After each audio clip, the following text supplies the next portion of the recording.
Talk. Light Talk. Lumen Brothers. Light Talk.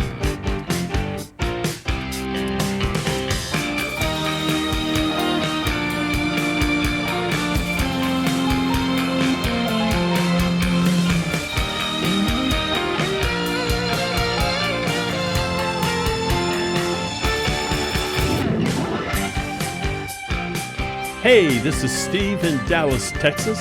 It's Wednesday morning, my friend, and you are listening to Light Talk. And this is Ellen, hard at work on the tropical island of St. Bart's, and you are listening to Light Talk. And this is Dennis coming to you from the beautiful North Shore of Long Island, and you've tuned in to Light Talk with the Lumen Brothers. And Sister.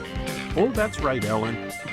Welcome, everyone, to episode 487. Grab a pint o' Guinness, perhaps some chips or bar nuts. Sit back and enjoy our conversation, because today we welcome internationally renowned lighting designer Tom Kenny to the big broadcast. Ellen, tell us a little bit about Tom, please. I'd be happy to. He is one of the most sought-after stage and television lighting designers on the planet.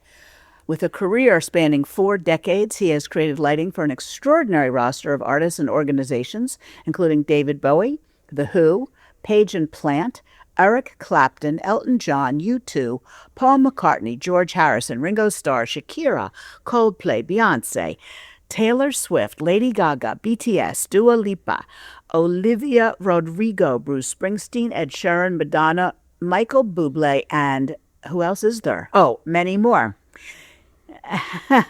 His television and broadcast credits include Channel 4, RTE, Bravo, VH1, Sony, Madison Square Garden, CNN, Sundance Channel, ESPN, NHL, Univision, CMT, BBC, Nickelodeon, and NBC, MTV Unplugged, MTV Video Awards, Kids' Choice Awards, Kids' Sports Awards, VH1 Storytellers, Spectacle, Live by Request, Live from the Kennedy Center, Concerts at the Met, TCT Concert Series, VH1 Divas, Hip Hop Honors, the CMT Music Awards, iHeartRadio Music Festivals, and the Latin Grammys.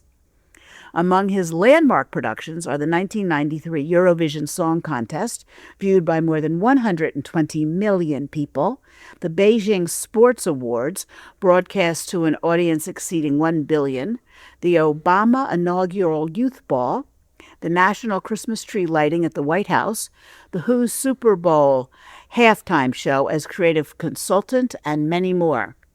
His schedule this year includes the Critics' Choice Awards in Los Angeles, the NHL Stadium Series in Tampa, Univision's Premio Lo Nuestro in Miami, the Anime Awards in Tokyo, 2 feature films, the Peabody Awards, ongoing work with The Who, and multiple confidential international productions. I want to hear all about those, and welcome to Light Talk. God, hello.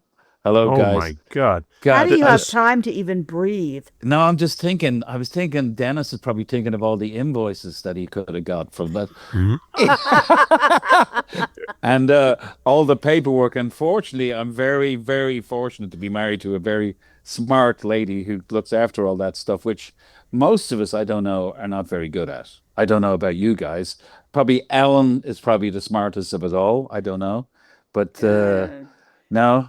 But anyway, we're very fortunate to work in everything. All of us have done great stuff in our lives, you know. Absolutely. So we're here. Sometimes the paperwork does get to you. Yeah. In everything, you know. And but yeah, But despite that list of credits that Ellen read off, we actually had to cut it down from the original 10 pages of credits Right. that we had. yeah. And we don't broadcast video, only audio, but if people could see, you're still just a youngster, Tom, Right. I am, yeah. compared to the boomer Lumen Brothers and Sisters. Yeah.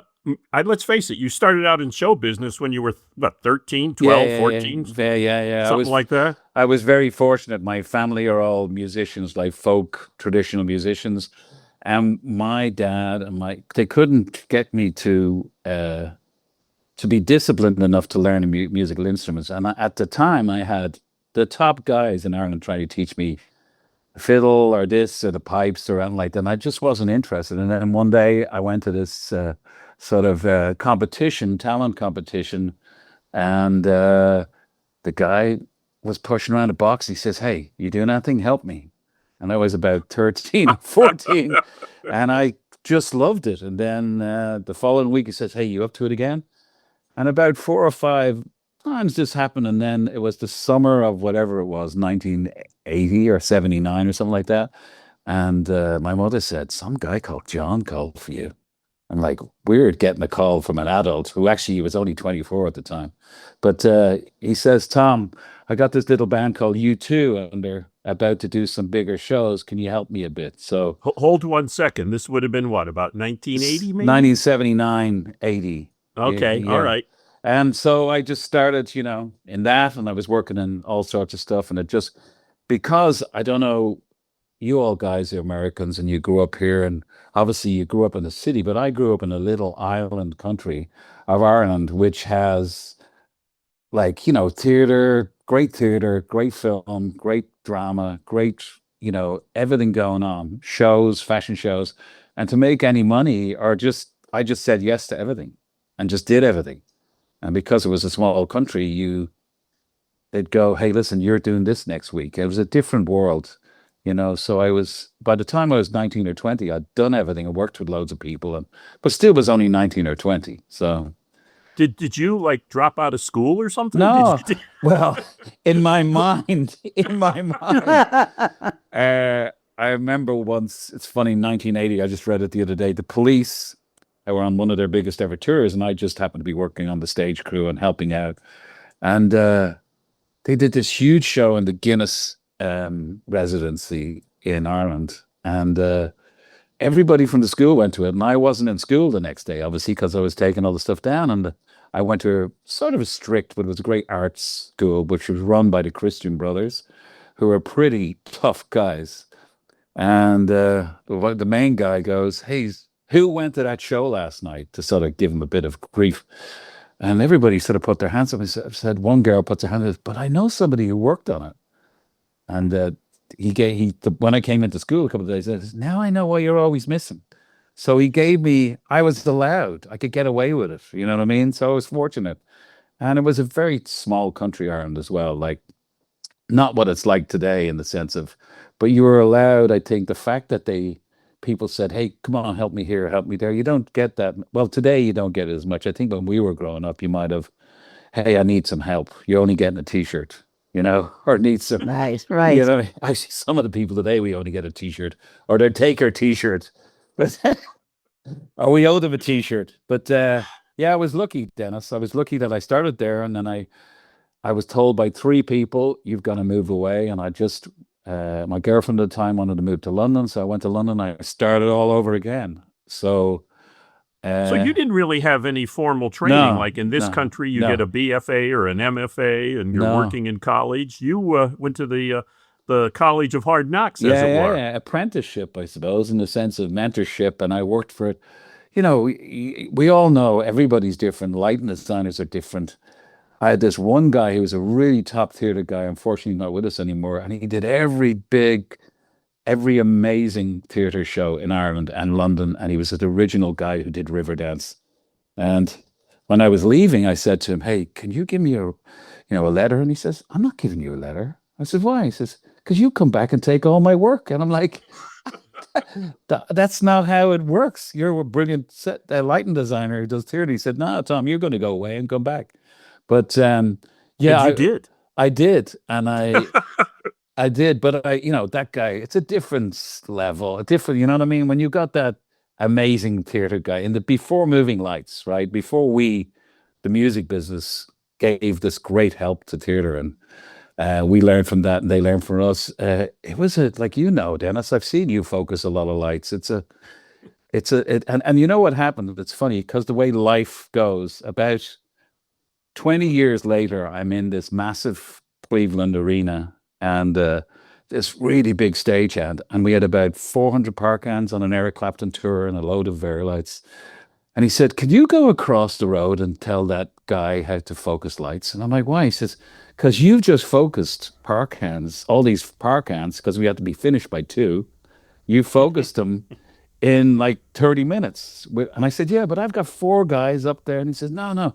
And it turned out to be, it was that man, Rupert Murray, who was the famous lighting designer who did Riverdance. And he had That's funny. 1,300 Lecos. Could you imagine in the Cleveland Opera? So whatever. Oh, So life goes around, doesn't it?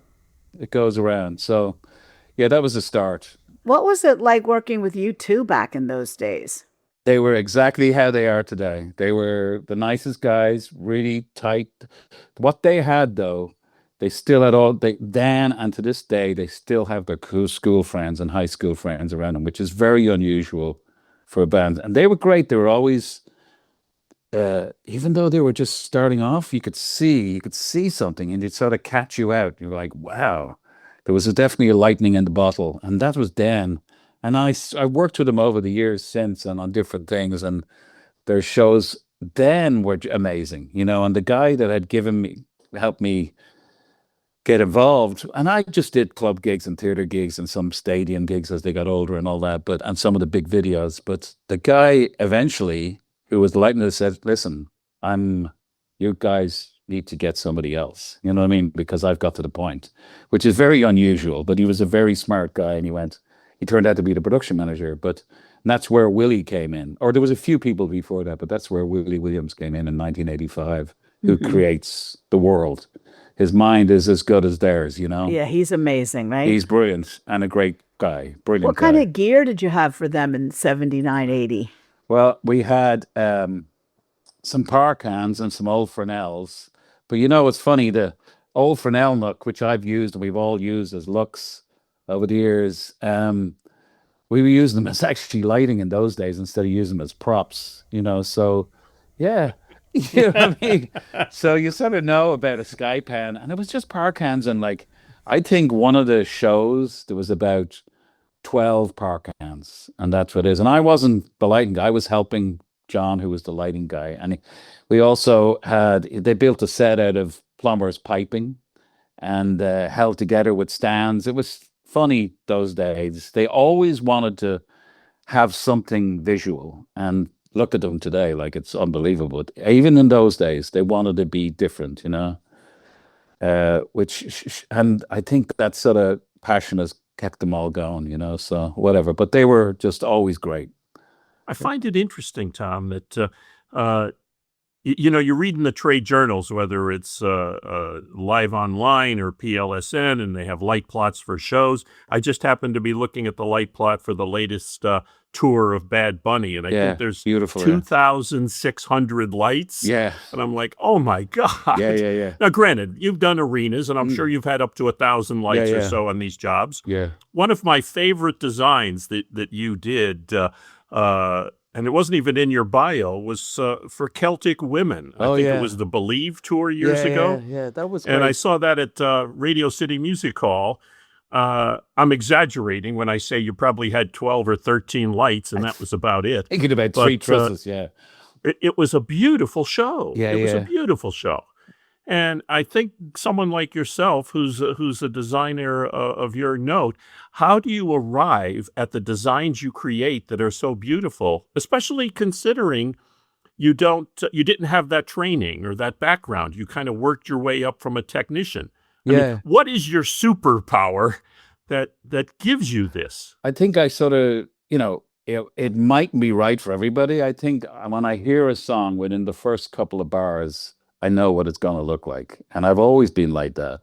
And even if you got Parkans or something like that, you would use a blue or something. But as I got, unfortunately, technology went way past me because I was never the techie programmer. I knew how to do stuff, but the way things are nowadays. But I still, with a live desk and channels, I just was able to come up with it. And it's something like a big show like when we were in Radio City, you've got that it's just so beautiful, that room. And I think it was a program show, but like everything else, when you're in a great room like that, you have to better yourself. And I think it just comes naturally. And obviously the music and all the stuff, the things I had to learn was when to bring in a follow spot, when to black it out, all that was technical to me, But Sure. it just comes to my hand, and I'm also really lucky to work with the best programmers who when they know your palette and know what you like, they just go off.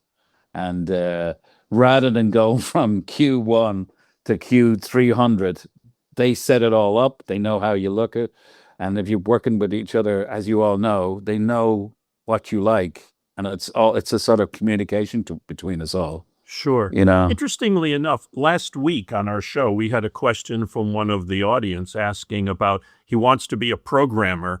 And the question that he asked us to answer was, what do you look for in a programmer? Now, you work with a lot of great programmers. great guys. Mike Appel, who I Yeah, work with a brilliant, lot, he's yeah. one of the best and Yeah. one of your guys. What do you look for in these programmers? confidence and get the job done. You know, confidence that they, because I don't know, you look at the Grandam A3 now, right? And to get blue, you have to, it's like, you know, it's like you're calling home ET or something like that. You're trying to get the nuclear codes.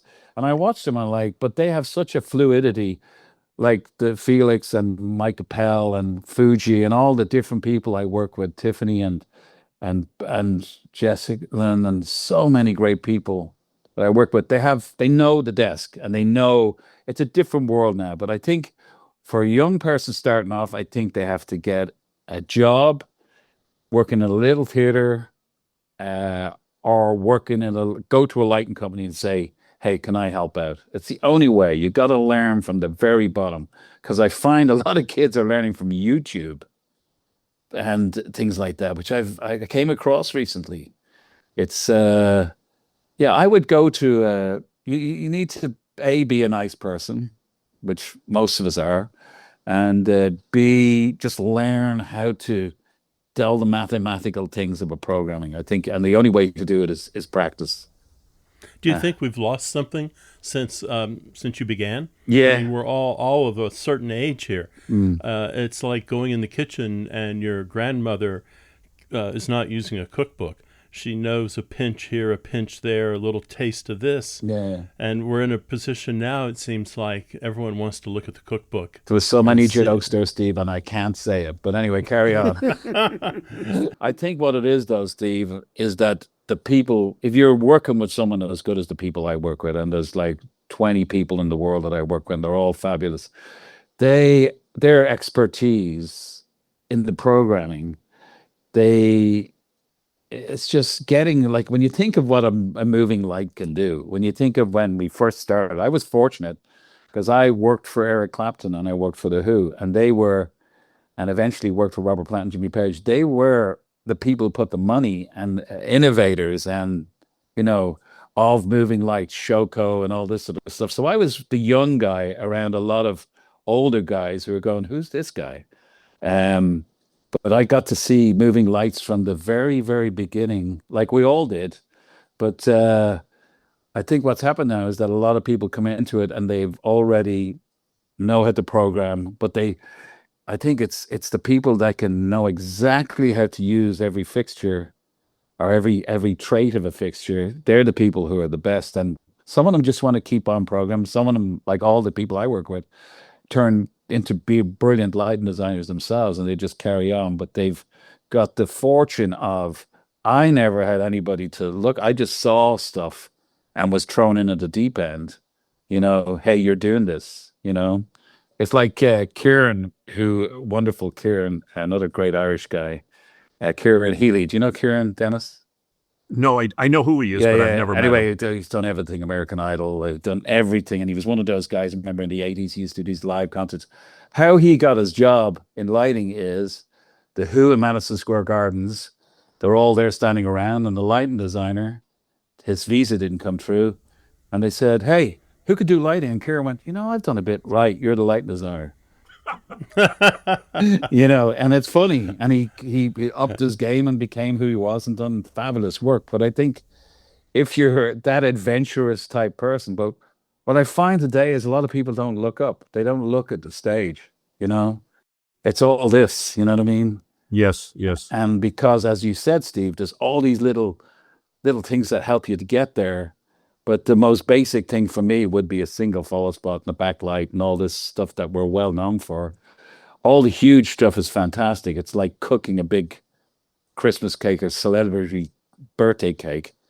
But yeah, it's a very different world now, and just keeping up with everything is different. And the fact that people get jobs from Instagram now is amazing. I've met people that have got jobs with bands because the band were on Instagram and saw their lighting and went, "Let's hire that guy." Can you Well, imagine? I'm sure you're seeing it at some of your concerts. You're standing there and you're looking at the stage, and there's 1,000 people around you who have their cell phones out, and they're looking at their cell phone. Yeah, I know. It's sad. That's why I love it when they ban those cell phones. It's because you know what I do? Because as a lighting designer, when you work on a tour, unlike other jobs we do, you've got so much time to yourself. But so one of the things I always do, I always look, let's say at the end of a Who show or Bowie at the time, or I'll go and look on YouTube, and none of them, maybe one or two of them have uploaded it. So I'm thinking, why can't you just put the phone away? I wish they would do like comedians. I wish they would say, put your phone away, or do. There's one artist says, okay, take a photograph now and then put them away and enjoy it. But that's a difficult one for us, and people don't want to enjoy it. But whatever.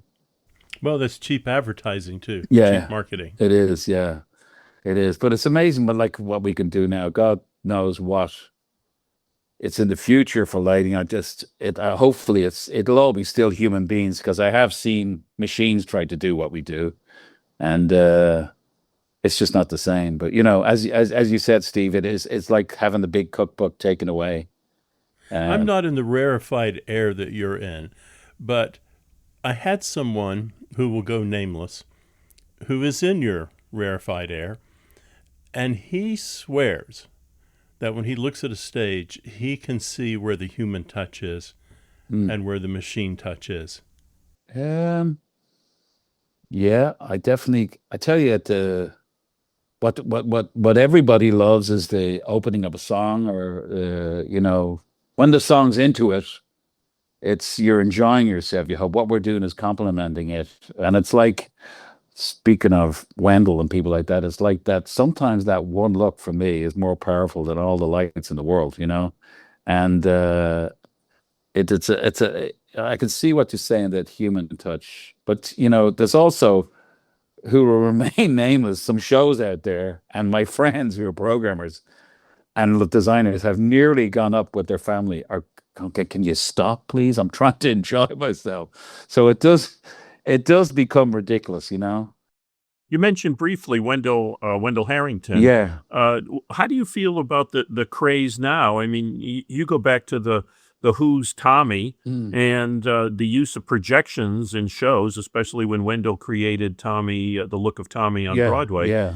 How do you feel about all the video work that's going on that seems to be taking over for lighting, Yeah. to the point that they're putting virtual lights in the dumb video walls now?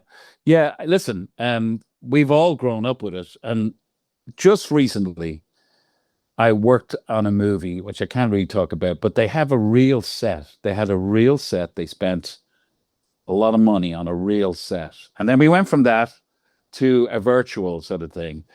And the difference for me, you know, it's so different. And I think producers and people, obviously through great salesmen, have, have all the sets have gone away, and now but we grew up with that, like in the late 80s or early 90s, maybe, with the video coming in. And eventually what's happened is it's taken away, and all of us have learned how to deal with the light levels and all that, and how to work with that for television or for in an audience. But I think there's a few people that can do the virtual thing great lighting wise, Dennis. There's Chris, who does Fish. He's worked it. They've worked it to the extension that you go, you know what? I can see this. This is great fun, right? This is great fun what you're doing. And it's actually very real what they do, Chris and Gift from Fish. And also, but I see what you mean. It's sadly, I think what's going to happen is you're going to have some people will just use that, you know what I mean? And not use a person. Well, I think the biggest problem, you were talking about the movie, diverting from rock and roll. The movie's got a set. And a lot of times now I find myself in TV land doing lighting but they're not putting in real sets. They're putting in virtual sets, yeah. either on a video wall or a green screen. And then they asked me to come in and light the show. But I have to work around what was done in the virtual world. Most of the time, it is not lit well. Yeah. And I tell the producers, I say, look, whether you build that set in a scene shop and it comes to the studio and I light it in the studio, or you build it in the virtual world, somebody needs to be a lighting designer on that set. And the artists who are creating the virtual sets, they aren't lighting designers. And a lot of them don't have a grasp on what it is that we do to make that virtual set look real. Yeah. And it's amazing. Listen, Dennis, a lot of this stuff, we normally get 20 minutes to get things done, don't we? These people get weeks and months and stuff like this. And actually, there's some amazing stuff out there. And I've worked with some of the best and greatest. And let's say, Mexico City now, they've got people who actually know what they're doing lighting wise. A lot of the great creative people who work with some of these, like Carol G at the moment is beautiful. Like you can name it, but that's the problem. And what Steve talked earlier on about, it's like anybody can touch it now, and they don't understand the reality of what there's that going to end up on. But also, we've got to deal with, also in the television world, is that the cameras seem to have picked up, and I've now, after all these years, are getting better. So when you look at one of those screens with that virtual lighting compared to real lighting, it's not the same. It just doesn't it doesn't have the organicness of it all. And but for Joe Soap sitting we're just geezers, right? And geezettes. But, right. And because they're going to all look at it through their iPhone, like you said, they're reducing it to the lowest common denominator. Yeah, but when you see it, and it's great, which I've seen a lot, and you see, like, because all those award shows, which you've all done, you get people coming in, and there's people come in, and you're like, I remember the people come in, and you just go, wow, that is great. And it's like seeing a painting for the first time, because they've obviously understand shades and levels and stuff like that, which we all try to understand. But there's some people who I've seen, there's a guy called Rob Sinclair who does amazing work with David Byrne. I don't know if you've seen that. And he's done Madonna, he's done this now. First time I ever saw him, we were in the Royal Albert Hall, which we all know is this beautiful space, and he had like a Raggedy L white sheet, and a projector on the floor with this band. And I'm thinking, what is this going to be like? And I remember everyone come up to me afterwards and said, who did the lighting for that? And this is 1990 something or other. And it was just a joyful mix of a little projector, but it was all about the content, as you say. It's all about the quality. And basically, this was just a picture of a girl, and she was out of focus. And by the end of the song, her eyes came into focus, and it was clear. And I was like, wow. And it was very cheaply gone. This guy is one of the best lighting designers in the world now. But it's the eye, isn't it? And sure. Well, I think that's what you have. You don't have the training. Yeah. You have something that God gave you, and it's in the eye. Yeah. Just like you said, you don't have any sort of musical experience or musical talent, yet your whole bread and butter is in the musical world. Yeah. And I've been spoiled by the people I sitting in the rooms with some people, and you're watching. But you just, sometimes, but I've been lucky in the sense that I worked with real musicians, like real people who played instead of a lot of click tracks, which a lot of, like, obviously our skills and how we work, we go from doing how we got into the business and how we got into stuff to you go into television. And as I say, like all those award shows, we've got an hour and a half maybe, or if it's somebody crazy huge, you'll have 3 or 4 hours. Whereas if you were in the theater or another mode, you'd have a week, to get that right. But I think that's why people employ us now, is that, hey, he's got 3 hours, it'll look great with the team he has, And I think that's all down to having a great programmer, working with a good set designer, and just the cameras today are ridiculous, like ridiculous. Yes, it is quite interesting. The technology is just unbelievable. Yeah. How did you actually, you started out doing, pushing boxes at 13. How did you transition into the world of television and broadcast in Ireland? As I said, you work in lots of different things. And one of the guys I worked with was a really good film, like TV, Fresnel, And I just, picked it up. But how I really got into it is the manager of Eric Clapton in 1989, 90 said, Tom, I am so fed up of X, this person and that person coming over. You better learn how to do television in 1991, 92. And I was fortunate, people like Alan Bratton and Bobby Dickinson and people like that, because I'd come over here with an artist and I'd be in London with some great British older lighting designers. And I just learned and I just, picked it up and knew that, again, your team, a good gaffer, great person with the follow spots, a person the color correct, and basically you're communicating again. You know what I mean? It's going from this Sure. big picture to this little picture. And like you saw, listen, Dennis, we did that Elton John thing where you came in the morning. It was like 4 a.m. And we were on air by 6 o'clock, and it was great. And what's funny is that we had done a DVD the day before with all this stuff, and the management loved what we had done in that time more than some of the stuff they'd done the day before. Because it was, Isn't that funny? Isn't that was fun? a fun show. I forgot about that. Yeah, it was Leon Russell and Elton John. And in the Elton Beacon. John, yeah. In the Beacon. Was it the Beacon? That's Yeah, The cool. Beacon? Yeah, the Beacon, yeah. But it was one of those, it's all about speed, you know what I mean? Yeah. And it's, unfortunately you complain about not having enough time, but we're sort of used to it now.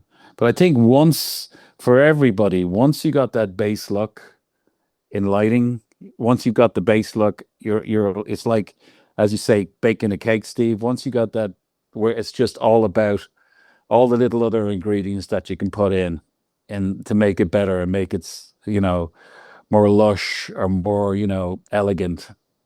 So you learned your trade Yeah. and worked your way up in Ireland. Yeah. Then you came here, and Yeah, I went to England Florida first. based. I went to London. England first. Went to London first at a time when it was huge Michael Jackson shows, huge Dire Straits shows, huge, and the world was moving into moving lights. I was working with a lot of really great lighting designers, but what really helped me is that I started working with David Byrne after he worked with Talking Heads. I did his first solo tour. Ah, great. And I learned a lot from him, and I also learned a lot from Barbara Ling, who was his production designer, who went on to do so many great movies. But it's just picking up, even in an hour's conversation of being around people. So I went to London, did all that, and then eventually was doing so much stuff here that I came here. Is there a noticeable difference? I mean, I know there was years ago, and I'm reminded of the lighting designer David Hersey, who did a lot of stuff. Yeah, David, yeah. He was American, Yeah, but couldn't find work here, went to London Yeah. and became a did star. really well. A star, yeah. At that time, back in the 70s and 80s, there was a definite European approach versus an American approach. Yeah. Does that still exist? It does, yeah, definitely. In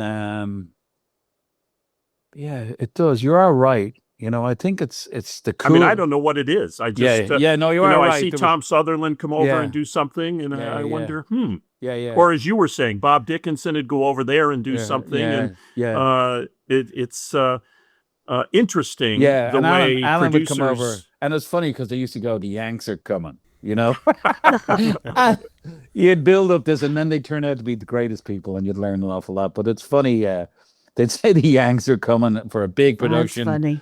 And we had myself and Alan Brown had some funny stuff we did. I remember we were doing this huge show. Actually, it won a lot of awards. It was for Gloria Estefan, and the local vendor in Holland or in Netherlands where we were, was so amazed. He's working with Alan Branton that he wouldn't leave him alone, right? And Alan, had been the cool, very quiet man, eventually turns to me and says, "Tom, your job is to keep that guy away from me." And it had nothing to do. And at the same time, we just turned up to do this huge Gloria Estefan video for Disney. And the guy who she had as her lighting guy, can't remember, he was a great guy, but he was very paranoid, and obviously he'd gotten into lots of trouble.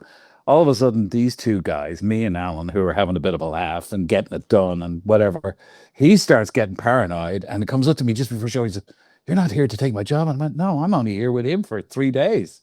Oh, and it's funny how in lighting, there's all these little dramas going on. We could make our own reality shows, but it was just a different levels of confidence where we were just thrown into a show. We'd seen it a couple of days before, and that's what I think it's learning what's important for the person, for the Beyoncés and the glory, not so much glory, but Beyonce's people. It's all about how the face looks. Obviously, the cues are amazing and all that stuff.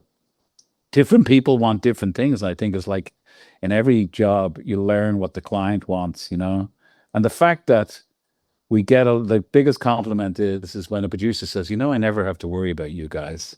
I know it's taken care of, which is great. The best thing you could hear. Yeah, it's great. Yeah. It's great.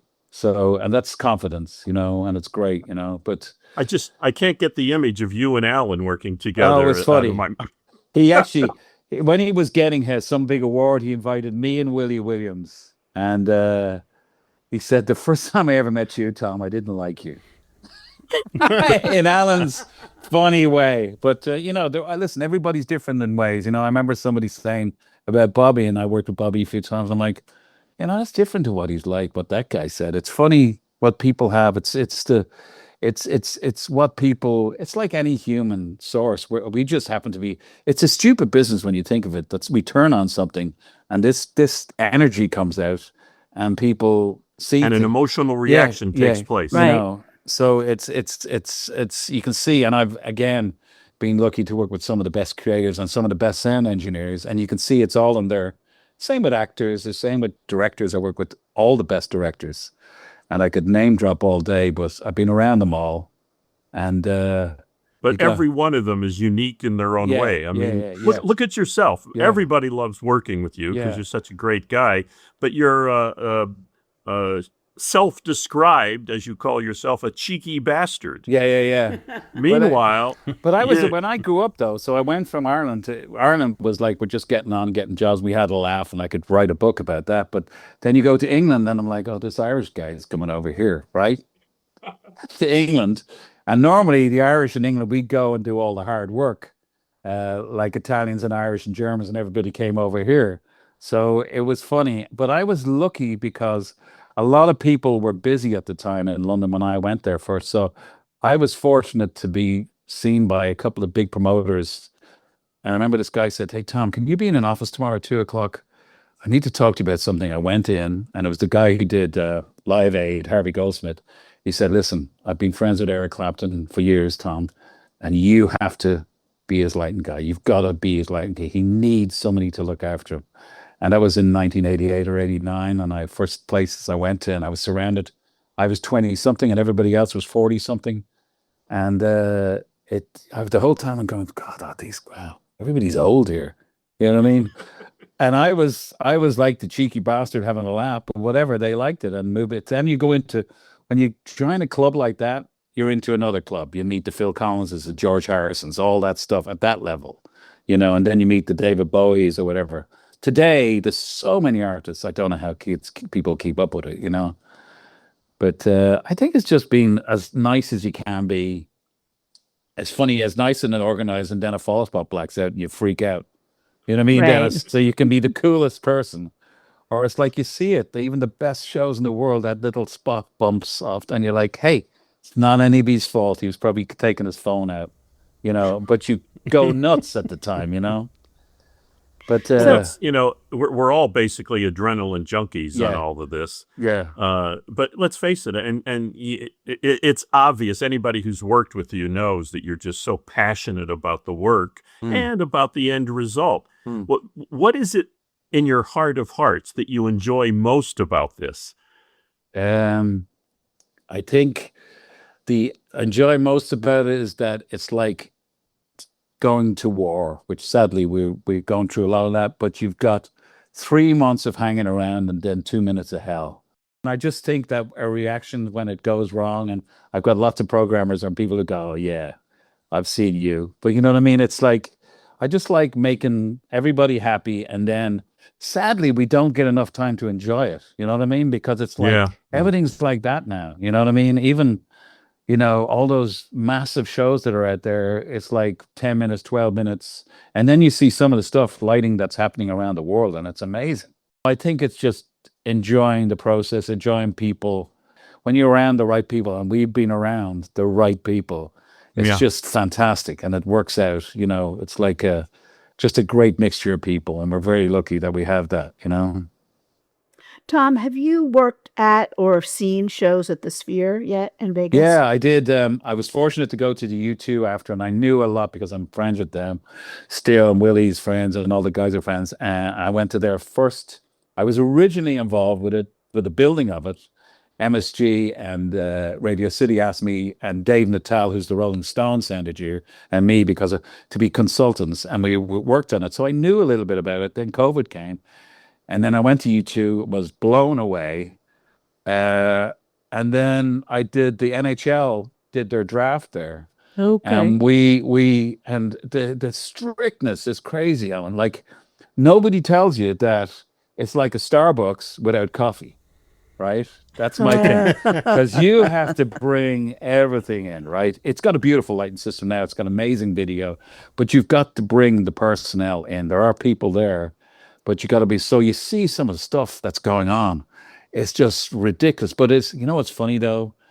After like 2 days, you're like, okay, let's look at this. Well, okay. It's like sadly, it's like everywhere else. You know what I mean? Yeah. But it's really like just another school play. Yeah. But it's amazing what people are doing and what people are achieving in there.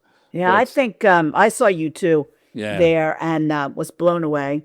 And I think they really set the bar really high. Oh God, It's yeah. just But amazing what they did they in there. spent a fortune though. They spent, because they were the first. They've always been that people that will. And what the thing is, the four members of U2 decide on everything. Which is, so it's a group of people. So the same with other friends of mine who've gone in there. The Zach Brown stuff that was in there was amazing with Mark Butts, and then again Kenny Chesney's. I don't know if you saw that one. No. They spent a lot of money on the opening video, like beyond what we'd ever have for a whole year of lighting.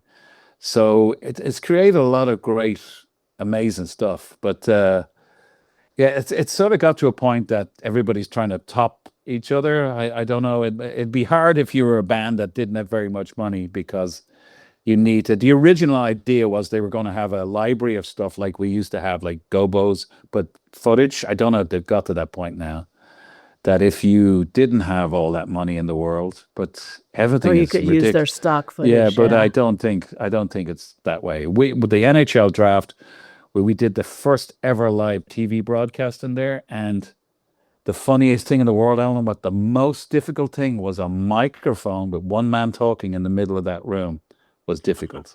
With all that technology and all that, because they've got all the speakers and they've got all the stuff, and there's so many magnets and stuff.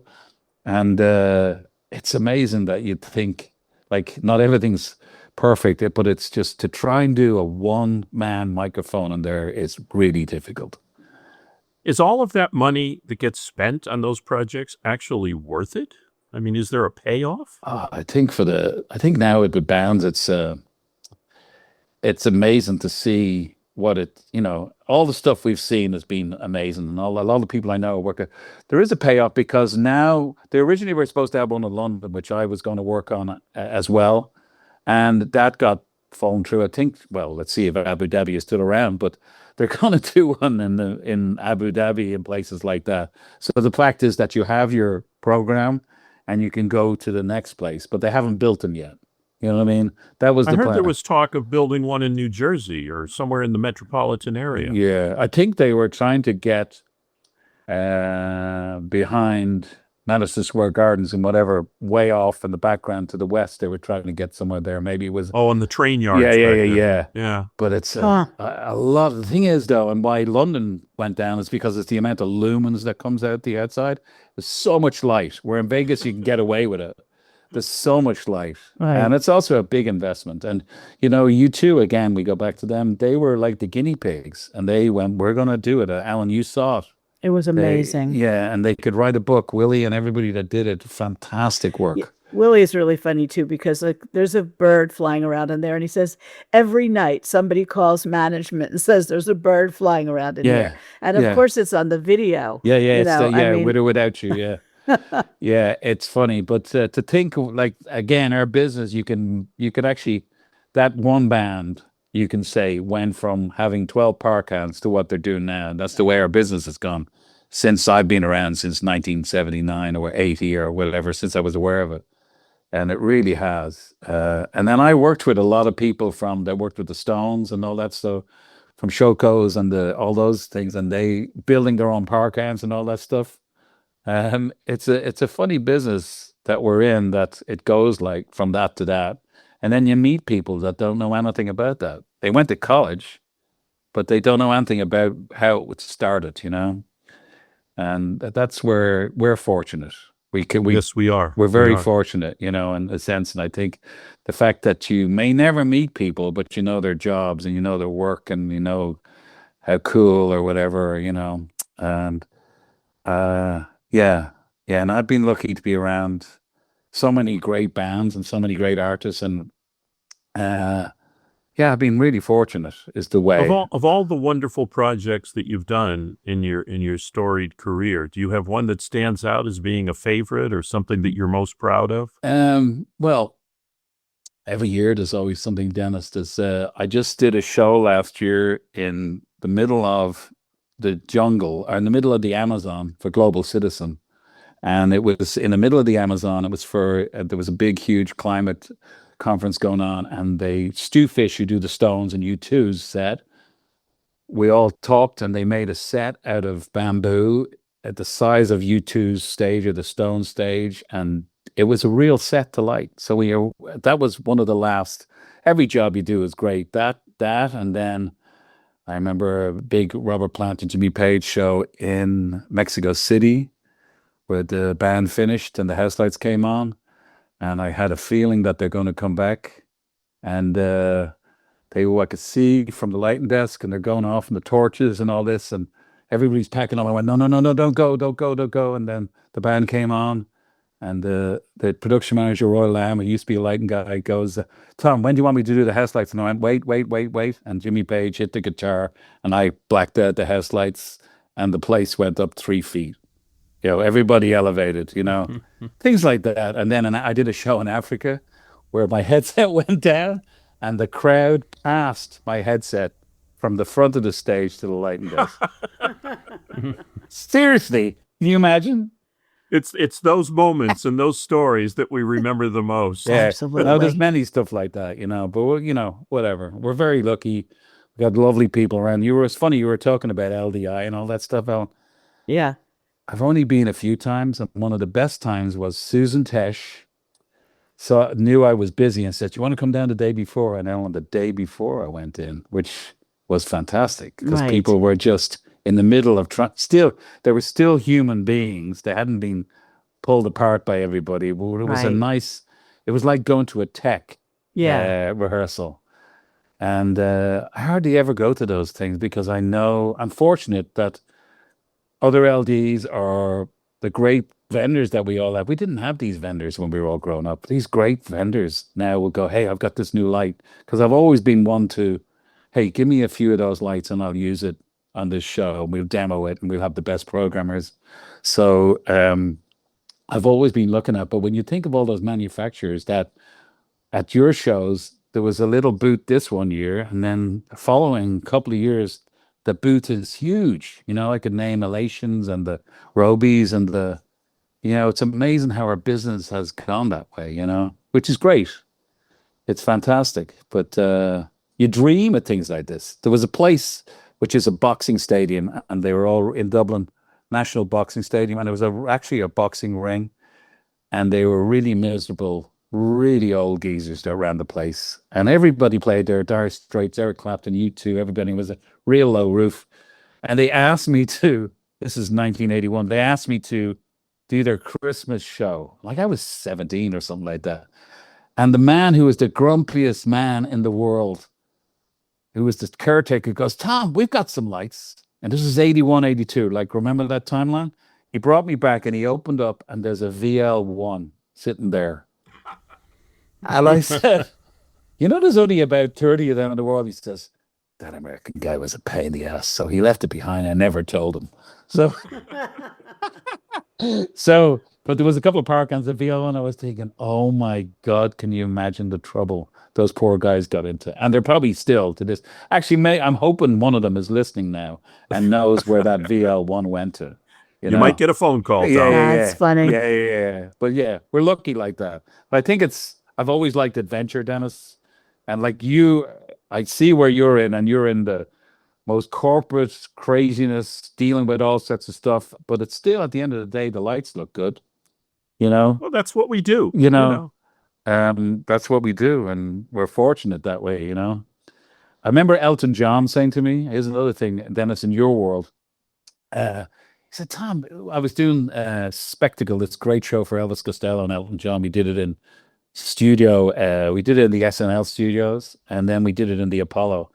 And Elton John said, Tom, in lighting in those studios, why do they have so many lights?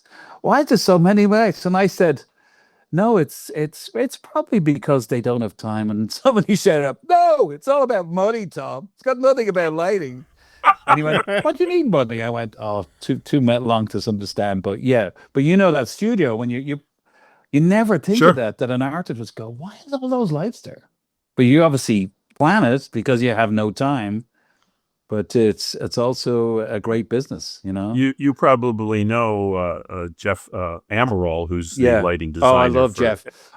Now, speaking of a great thing, I was fortunate to have I did the Taylor Swift 10-minute song there a few years ago, and it was amazing, but we couldn't see because she is amazing, and anyone that works with her will tell you that, and they're very secretive and great people, but we couldn't really show it to anybody. So I had Jeff in the corner, and he'll tell you, and the guys, and I'd have to go, okay, we'll look at the color, and we'd go. Anyway, they were so great in that audience, and they really liked us, or in that room, that they were, it's moving all this stuff. It's crazy. You cannot explain it to anybody. And they said to me, hey, Tom, we've got 20 minutes we've saved. Do you want to do something? And we managed to get her out. We got everybody out. And he gave us, and the team gave us an extra 20 minutes on this show. It was a 10-minute piece, so it needed that. And we decided the art is going to be lighting. And if you ever watch it, it's fantastic. And of course, she's a genius. And but Jeff really helped us out there. I'll have to bring it up. Jeff's going to be on this show in about 3 weeks. Yeah, and we had so many lighting cues, and it didn't start. It started off as supposed to be one lighting cue, and ended up being, and they were absolutely fantastic. So yeah, Jeff is great. All that. There's a reason why they're all there. All the guys there, they're great people, and that's a world. You know what I mean? You could be passing by the studio, and you go, what goes on in there? And it's, you know what I mean? But they're also not as crazy. But there's some ones in London, and it's funny. The same thing. So let's say Jeff is the most nicest, decent man and helps everybody. I knew the old guy that used to do it as well. I met him in the 80s, who was the older lighting designer. What was that guy? Not Eugene, but Phil Himes. Phil. And I had some I had a couple of grumpy times with him, but being a cheeky bastard, I got away with it, But then it's funny you say the difference between our UK, or how much I mean Europe and America. I remember going out. Bowie was amazing. He knew everything about lighting, like David Byrnewood or whatever. But he knew about cues and all this stuff. And I was doing this show called Michael Parkinson, and it was a very famous talk show. It's a fantastic show. It's like the Graham Norton, but not as crazy. But it's a really famous like Johnny Carson type show. And Bowie loved the strip light, for his chin. Sure, the uplight. The uplight, and we'd always ask for that in our sort of rider. And I remember I was sitting down, and the guy was really difficult, BBC guy. And I don't know what was going on in his life, but he was difficult. And just wasn't giving us enough time. And we were like, I said, I can't tell you enough how important this is to get this right. And he's like, oh, we'll be fine. Like, hear him, oh, Jenny, when are you going to meet? I'm like, Jesus Christ. Anyway, eventually the programmer could see I was under things. So we put the strip light out. I'm sort of sitting there, and it feels amazing. And the guy, Michael Parkinson, the host, comes down, and he sits beside me. I'm like, this is my dad's hero. Like anybody of my dad's age, this man, the interviewer. And he goes, hey, lad, what are you doing here? And I says, I'm here with David Bowie. I just, help him out. He's very aware of how stuff are. And I go in advance, and I check the lighting and make sure the cameras. And really? I says, yeah. And he says, oh, and he named a couple of really famous actors that had someone like me and a couple of people and he goes, what's that thing down there? And I said, that takes about 10 years off you, Mr. Parkinson. He went, I won't say the guy's name, but he shouted at the LD, why don't I not have one of those? So I never fuck with the Irish is the end of the thing. But it was funny, all because, he'd be, the strip light. But it's funny, the minute people see it, it's like a cuckoo, I think, or a magpie. When an artist sees that light, like the Robert Juliet ones, have you seen those ones? The beautiful Robert Juliet footlights. Have you seen them, Ellen? No, I The haven't LED seen with them. the LEDs, yeah. Yeah. Have you, Dennis? You got to see them. They are unbelievable. And I was working with on one of the Latin Grammys, and Ricky Martin goes, "What is that?"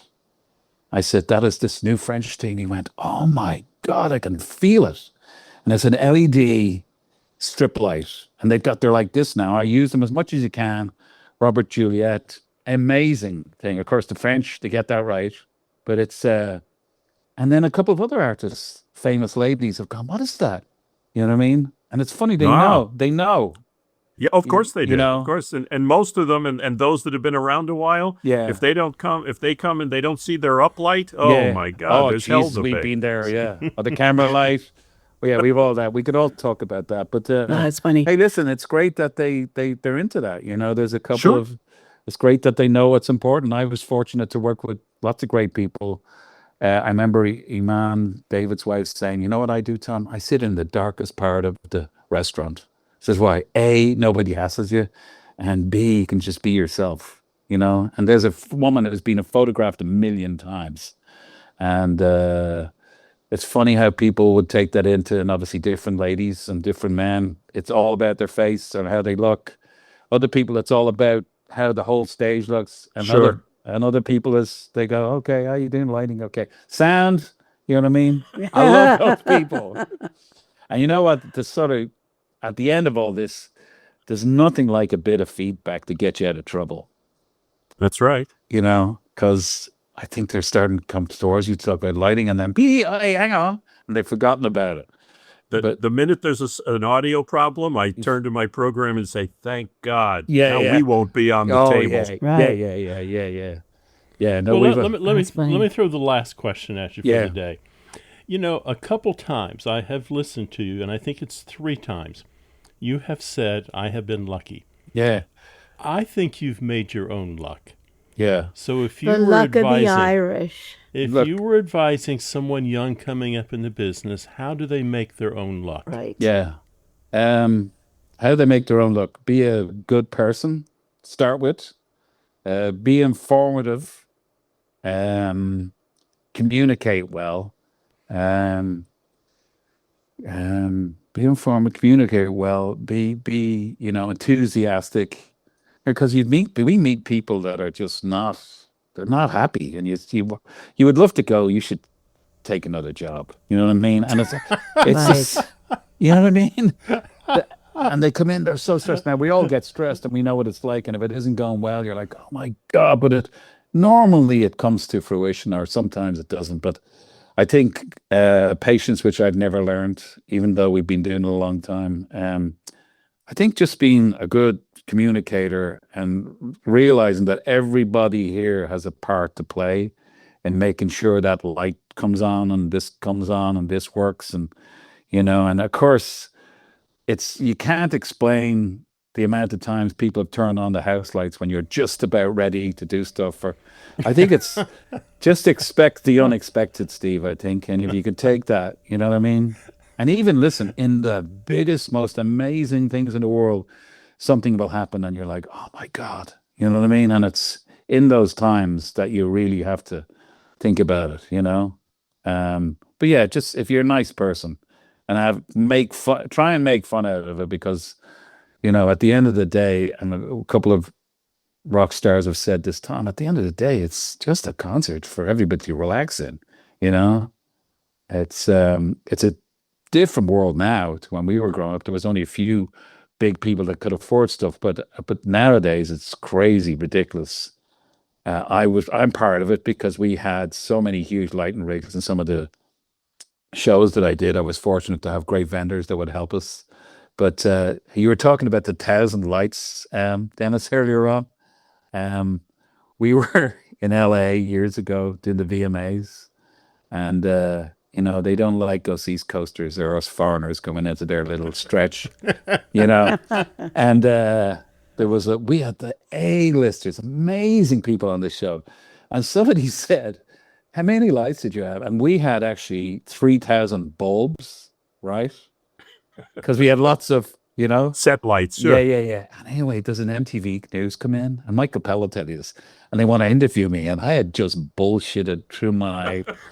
Yeah. And I made it. It was 4,000 bulbs, right? Never did 4,000. Look, and I said, look, the Molfe and that light has got 10 bulbs. Molfe's got 9 lights in 9 it. lights, right? And the next day, we had a couple of people down to have a look. It was funny. And I was like, oh my God, you got to be careful what you say. But it was just a bit of laugh. You know what I mean?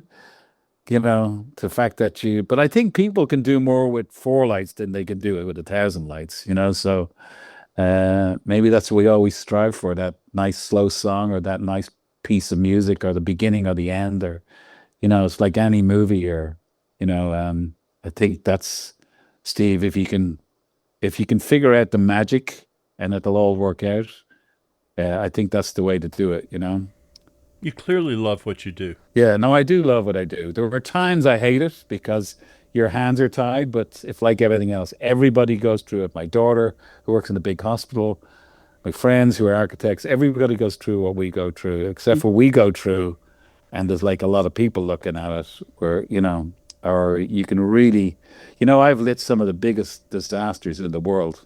I've lit Kanye jumping up on Taylor Swift. I've lit all these things, and you think, Jesus, remember when that happened? And that's the funny thing you talk about. Or when people don't turn their microphone off, and you're in the really middle of a very important thing, and you have to be serious, and somebody left their microphone off. It's like having a mosquito in your bedroom. You know what I mean? And as long as they turn it off, But, That's so funny. Is there anything you haven't done that you would like to do? You want that phone to ring, and they're going to say, "Yeah, I've been looking. Listen, I've done. I love when you can Did you see somebody lit? I've lit Statue of Liberty. Did you see that the other day? Somebody lit the Statue of Liberty. Yes, that was EDM. for the Liberty Special on July 4th. That was fantastic. Yeah, they did a nice job with that. You see stuff, that museum in Egypt a couple of years ago. Did you see that, Dennis? The museum show? No, I missed that. Roland Greel and all these guys did it from Australia. Yeah, the opening night of that. Wasn't that incredible? In Cairo, yeah.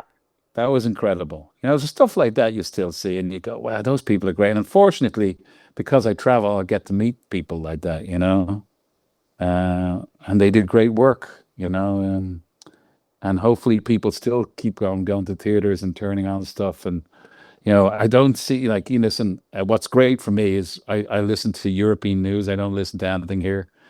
And with AI, which when everybody pushes, what I've realized, Alan and Steve and Dennis, really stupid people push AI a lot, right? I've noticed, I'm thinking, why is that guy saying AI is going to do it? And I think, because they don't have the capacity, you know what I mean? And I find... Good point. Point. People have a 23-year-old daughter, have a 35-year-old daughter, and they work in different things, but they're okay. My 23-year-old sees it a lot, but she's also realizing it's better to write a letter yourself. You know what I mean? It's pushing yourself. And I think we all grew up in you had to do it for yourself, and we had books and all this stuff. Whereas now people can, I saw this ad for somebody, you can take a photograph of a book and it reads it to you.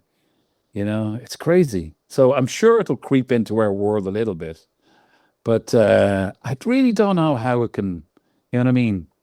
How it's going to take away the human thing from lighting. You know what I mean? You're going to have somebody that's dealing, unless you can go, make this blue, blah, blah, blah. I'm sure we'll get to that point. But I think most of us will still have a job. You know what I mean? Let's hope so. I hope so. I think you will. Yeah. And on that note, good. Thank you very much, Tom, for spending more than an hour with this us. was great. great. Thank you very much. And this is part 1. When are we doing part 2? It depends on how the recording went today. Okay, exactly. Okay. I do, but I'm seriously, there needs to be a part 2. Yeah, we There are should. people that we have Especially on that when we have get to onto have a the part AI 2. topic. Right. which is- Yes. Yeah. And listen, I'm sure lots of people have opinions of it, but I do find, and I don't, maybe you can ask, it's a couple of people, it's the world's going to change. I'm like, I'm like, I'm sorry, but you're a pretty dumb person. You know what I mean? And now I've figured it out. You've told me you're dumb, right? Instead of somebody who's smart and writes a letter or writes this or sends a nice text, I don't know, there's something about it that it's going to take a while, but it's like the Y2K thing. Do you remember that? Oh, yeah. Oh, yeah. Yeah. I know AI is amazing, and there's a all algorithm listening to all of us at the moment go, that fucking Irish guy, we can't have him. You know what I mean? Stop him. Well, whatever. But anyway, we're very. I do lucky have to guys. say that in the email that we all use for LDI is Outlook, and it has its own built-in AI companion now called Copilot. And for a long time, I didn't even look at it. And today I needed an image really quickly for some stage manager thing. And I just told it to, could you please make me an image of a stage manager with a headset on a stage? And the thing that came back was just perfect. I know. Listen, friends of mine, in Ireland, there's a big sport called Gaelic football, which is football without the helmets and all. It's really fast. And there's a county in Ireland that won for the first time in 75 years, right? And big deal. And there was a curse. There's all sorts of crazy stuff about it. Whereas the last team that won in the 50s drove through a funeral and a priest cursed them, so they could never win again. There's all this stuff. So Ellen, a friend of mine, that's true, right? So a friend of mine today who manages a great band, which they've been using the song for every single thing. It's like that song, Congratulations. When Princess Diana walked out of the church, they put Congratulations on. A friend of mine wrote that. It was in the Congratulations, blah, blah, blah. Right. And he made £1 million that day, right? Wow. So this song has pushed U2 off the thing, and won by these two great Irish guys. And I'm hearing it all the time. But anyway, one of them said today they're going to call their tour, we're going to go to the Croak tour, right? So Ellen, in 5 minutes, I had 2 frogs, one with the guy's hair and one with the guy's thing, and within seconds, as you said, Right. blah, blah, blah. It's crazy. It is amazing. It is crazy. So I agree with the people who say it's not going to take my job, but it's giving me a great new tool to put in my toolbox to do my job better. No, you're Or right. different. Something like that is crazy. You know Yeah. what I mean? It's amazing. Yeah, but you have worked with set designers that can draw something like that. That is amazing. And I remember Right. on a phone call a few years ago, before AI got involved, Anton Goss, who's a great guy, he exactly what the producer was saying, he was drawing it as we were going along. That was amazing. And stuff like Anton that. is a brilliant But designer. it's like the Yeah. lighting designers who said, "Oh, I will never ever use CAD automated Yeah. drawing. Yeah. Nobody will ever use that. Don't be ridiculous. Yeah. We'll always, Yeah. render by hand." Right. But like, who trained this Copilot thing? If you say, "Could you please draw me this?" and it does it, and then you say, "Thank you," and it says, "I'm glad you like it." Yeah. Wow. Who trained it? I don't know. I don't know. Maybe it's a sixth sense, That's but funny. it is part of a thing. But yes, this is a joy to talk to everybody. Well, thank No, it you was again, great. Tom. You're welcome. Thank you. Well, the rocking sounds of the Luminoids tell us that once again, you've spent another Wednesday morning listening to Light Talk. You can hear our show on just about every podcast site out there. Check our website on lighttalk.org and our brand new Instagram site at Light Talk Podcast. Be sure to tell all of your friends. And Tom, please tell all your friends in Ireland as well. I will. Follow us on Facebook and subscribe to our podcast. That way you will not miss a second of Light Talk insanity. No guarantee is offered regarding the accuracy of any statements or opinions made on this podcast. However, If you do decide to litigate, you will have to deal with me, Snoot from the Snoot Group. And don't get it twisted. Just because I married one of these losers does not mean I will go easy on you. So don't with me. This week Light Talk came to you from the tropical paradise of St. Bart, the Lone Star State, the North Shore of Long Island, and Hollywood, Florida. Be sure to join us next week when we dive into more lighting shenanigans and serve up a fresh, piping hot casserole of nonsense. Light Talk, broadcasting questionable Lumen knowledge and humor around the world. Special thanks to Tom Kenny, our favorite cheeky bastard. Yeah. And we'll see everybody next Wednesday when we bring you a whole new casserole. Bye-bye. Bye-bye.